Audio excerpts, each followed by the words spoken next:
Pronto aí, pessoal? Sim, potinho. Deixa essa atenção aqui.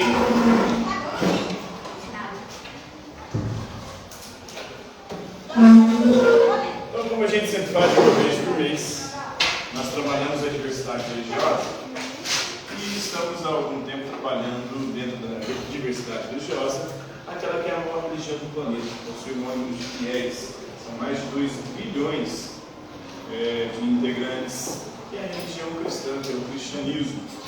Essa religião tem um livro sagrado, que é a Bíblia, que vem do grego bíblia, que significa conjunto de livros.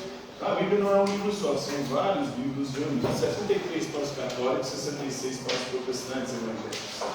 Então, há divergência entre católicos e evangélicos em relação ao Antigo Testamento. O Antigo Testamento dos católicos tem 46 livros, os evangélicos têm 39. Então, essa divergência ali, são 7 livros de diferença.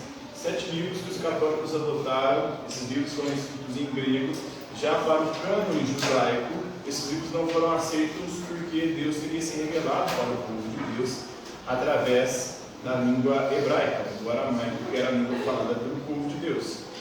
Então, eles não admitem como texto revelado por Deus textos escritos em outra língua que não a originária do povo de Deus. Mas o Novo Testamento praticamente tudo é escrito em grego, que é a língua desses 7 livros do Antigo Testamento, que são livros da diáspora judaica. Os judeus, em vários momentos da sua história, tiveram o seu território invadido, foram expulsos, foram exilados e se espalharam pelo mundo.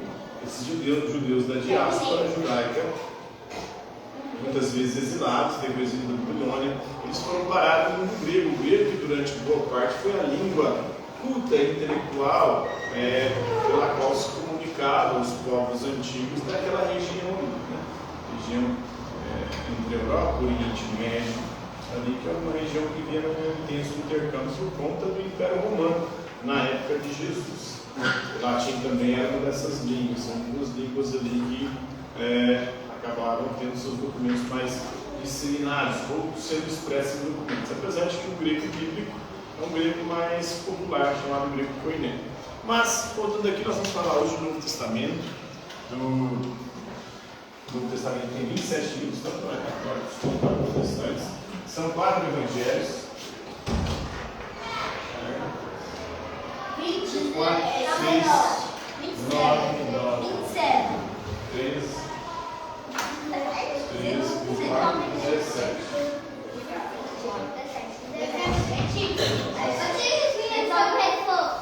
Oi? 17 mais quantos? 2? 3? 20. Então, vamos falar do Novo Testamento. O Novo Testamento que é dividido em 4 evangelhos. Evangelho é uma palavra de origem grega, significa boa nova, boa notícia. A boa nova, boa notícia do reino de Deus é que Jesus veio trazer a salvação e o perdão dos pecados para a humanidade.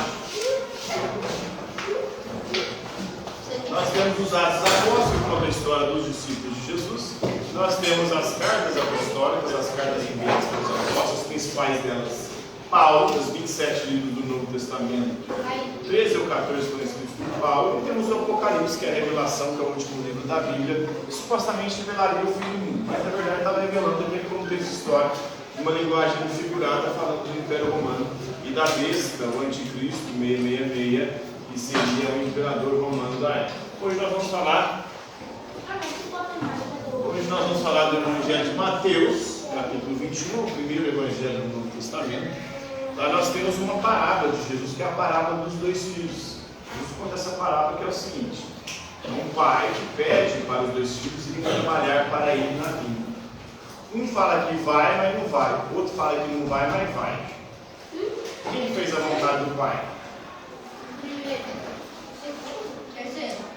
Aquele falou que não ia e foi, né? O que mais importa é fazer do que falar. Não adianta nada você falar e não fazer. O que adianta é você fazer isso que você falar. Então, nessa parábola, Jesus descreve um homem com 2 filhos, né? O homem pede a ambos aí que trabalhem em sua vinha, plantação de uva, né? Naquele dia. O primeiro recusa, mas depois muda de ideia, se arrepende, vai trabalhar, fazer a vontade do pai. O segundo concorda. Beleza, eu vou. Tá bom, para fora, porque não foi, então pergunta à multidão: qual dos dois fez a vontade do Pai? As pessoas respondem que o primeiro filho, aquele que não ia mais coisa. Esse fez a vontade de Deus. Para Deus o que importa é isso. O Pai aqui é uma representação de Deus. Não está daqui fica falando de Deus o tempo inteiro, mas não faz a vontade de Deus. A gente fica pregando, falando, todo momento de Deus, mas não faz aquilo que Deus ensina, aquilo que Deus manda, não segue seus mandamentos, não segue aquilo que as Escrituras dizem que nós devemos fazer. Isso, claro, quem é cristão, claro. Mas Jesus confirma e diz aí que as prostitutas e coletores de impostos que se arrependeram para João Batista entrarão no céu antes delas. Ou seja, Jesus mostra o seguinte: não adianta nada você ficar pregando e falando de Deus a todo momento se você não vive conforme a vontade de Deus.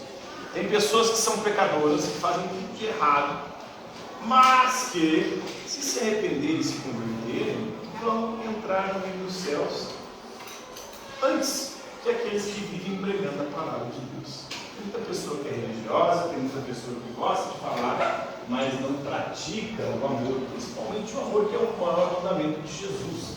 Jesus resume os 10 mandamentos em 2: amar a Deus sobre todas as coisas e o próximo como a si mesmo. Amar o próximo a si mesmo, como a si mesmo, principalmente a ponto de ser capaz de dar a vida pelo outro, de se sacrificar pelo outro. É o famoso ágape, palavra também de origem, é o amor cristão. Ágape é uma palavra de origem grega que significa o amor sacrifício, o amor que é capaz de sacrificar pelo outro. Paulo dá uma aliviada e fala, não é para dar a vida pelo outro, não. É para pelo menos suportar os outros.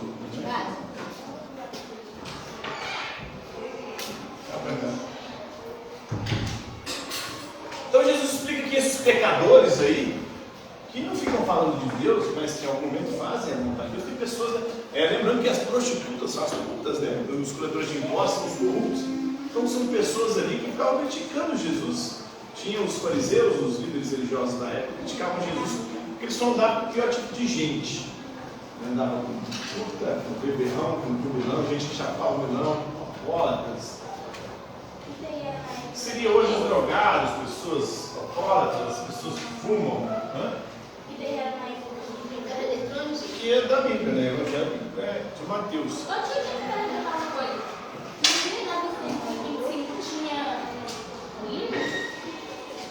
Era recente, 1925, século XX. Tem nem 100 anos, vai fazer 100 anos ano que vem. Jesus explica que esses pecadores, apesar das ações passadas, acreditaram em Deus e se arrependeram. O que importa não é o que a gente vive falando, mas é o que a gente faz. Você faz o bem para o próximo, você ama o próximo, você é capaz de sacrificar-se pelo outro. Se sim, você está fazendo a vontade de Deus, não importa o que você está falando. Agora tem gente que fala, mas só faz o mal.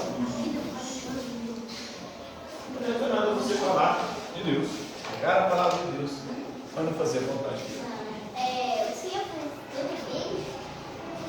Sim, eu estudo isso há mais de 20 anos, desde o ano 2000. São 24 anos estudando religião, as religiões. Na época eu estudava mais o cristianismo, depois eu passei a estudar as outras religiões também. E a perspectiva de a gente trabalhar aqui é essa perspectiva da diversidade religiosa, trabalhar as diversas religiões. Eu estou apresentando o pensamento, a forma como pensa o cristianismo a partir dessa parábola de Mateus 21, né?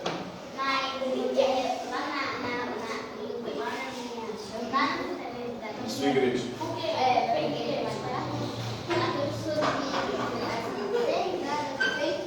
Sim, nas igrejas geralmente é bíblico você aprender a Bíblia ali. Aí as pessoas aprendem a Bíblia, mas não praticam o que está na Bíblia, não adianta nada, né? Você tem que fazer o bem, o próximo, que é o que Jesus manda lá. Lá em Mateus 25, 4 capítulos depois de 6, Jesus vai dizer o seguinte: nós vamos ser julgados não pelo aquilo que cremos, não pela fé, não por aquilo que professamos, não por aquilo que pregamos, mas por aquilo que nós fizemos, principalmente aos mais necessitados. Ele fala: estive preso e foste me visitar, ou seja, bandido bom é bandido morto, bandido bom é aquele que você visita e o acolhe, e busca ali de alguma maneira levá-lo ao arrependimento e à conversão.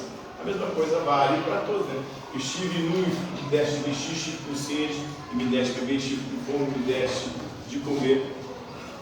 Estive órfão e me acolheste, estive viúvo e me acolheste. Então, é na ação que você é salvo, não a parte daquilo que você duvida, nem a parte daquilo que você prega. A multidão, porém, com suas profissões de fé vazias, não entrará no reino de Deus. Por quê? Porque a maior parte das pessoas não vivem o que ensinou as Escrituras, principalmente o que ensinou Jesus.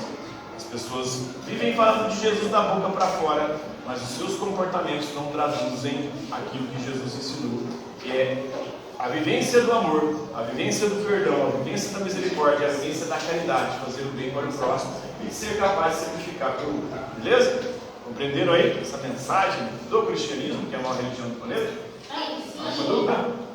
Tá tranquilo? Tá favorável? Então por hoje é isso aí. Oi? Nops.